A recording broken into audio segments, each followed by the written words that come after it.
Why catch a train from Liège to Rotterdam? Well, to check the state of Europe's economy, that's why. Our economics editor David Tweed joins us now with the second stop on his economic train trip from Belgium to the Baltics. David, tell us why you went to Rotterdam. Lindsay, it's all about logistics, and it's about what Europe is doing in order to keep that exports flowing, or those exports flowing. It's only a little hop from Liège to get to Europe's biggest port in Rotterdam, which of course is in the Netherlands. The Netherlands economy is like the Belgian economy. It's staging a recovery after a 4% contraction back in 2009.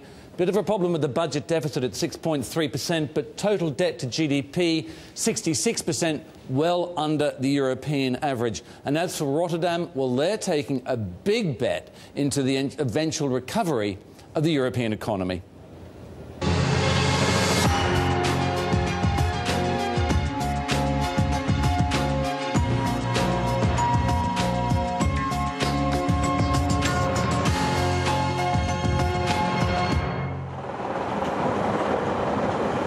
I'm on my way to Rotterdam, where I'm going to find out what the port city is doing to lift its game. Because what happens in Rotterdam gives us clues about what's going on in the Dutch and even European economy. It's early morning on the docks. A container ship prepares for the long voyage home. As I watch the ships being loaded, it makes me think about the explosion of Chinese exports this past decade, and how Rotterdam lost market share to the more nimble ports of Hamburg and Antwerp. But as the ships have got bigger, Europe's deepest port has the advantage. Now I'm going to show you the whopping bet it's making to keep it that way. All right, well, we're going to go up and take a look at the view from the top of this tower. It's a long way up.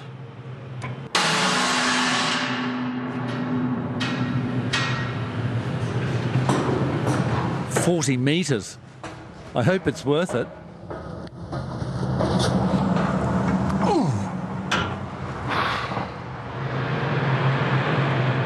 The city is spending billions to reclaim this land from the North Sea.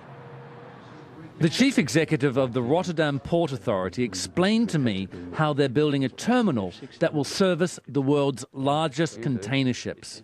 This area will be complete new area. It will be 1,000 hectares of land. Yeah. We will close within 1.5 years this dike. Yeah.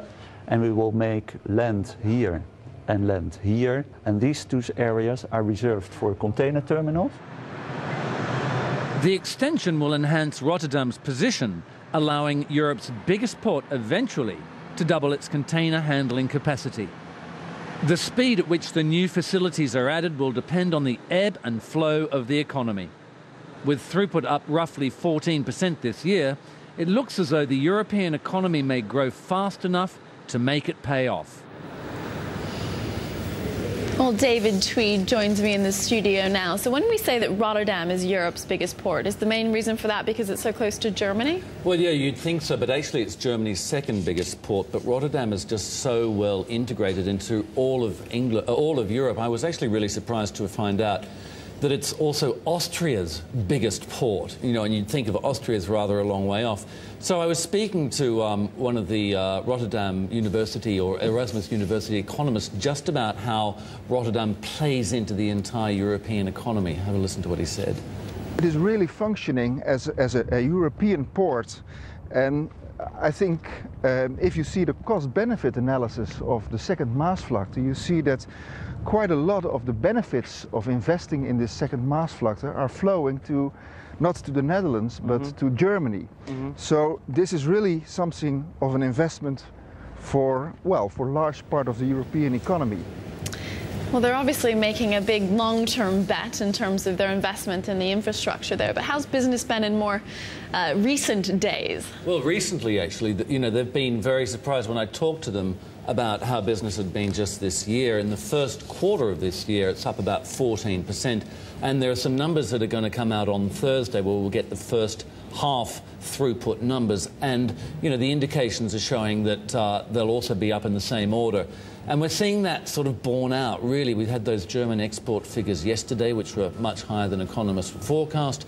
And if you look at just the, even what's happening in China just this morning, we had some numbers breaking that showed that there were record exports coming from China in July, and that is reflected in the throughputs that are going through in this port here. So you go to the ports and you watch the containers coming in and out, and you get an idea of what the economic picture looks like for Europe. Exactly. There are people who go around the ports in Rotterdam, and these ports just go on forever, 60 kilometres of ports, and they look at how many empty containers are stacking up, and they can judge just exactly what that means in terms of economic, rebound. They look at these piles of aluminium ingots that are sitting there in these safe port facilities, and they can tell how the European economy is going because of whether they're stacking up or not. So, David, tell us where you're off to tomorrow. Tomorrow we make a trip to Copenhagen. It's a long 16-hour train trip. We go to Copenhagen in Denmark, where I look at how design plays a role in the Danish economy. All right, David Tweed, thanks very much.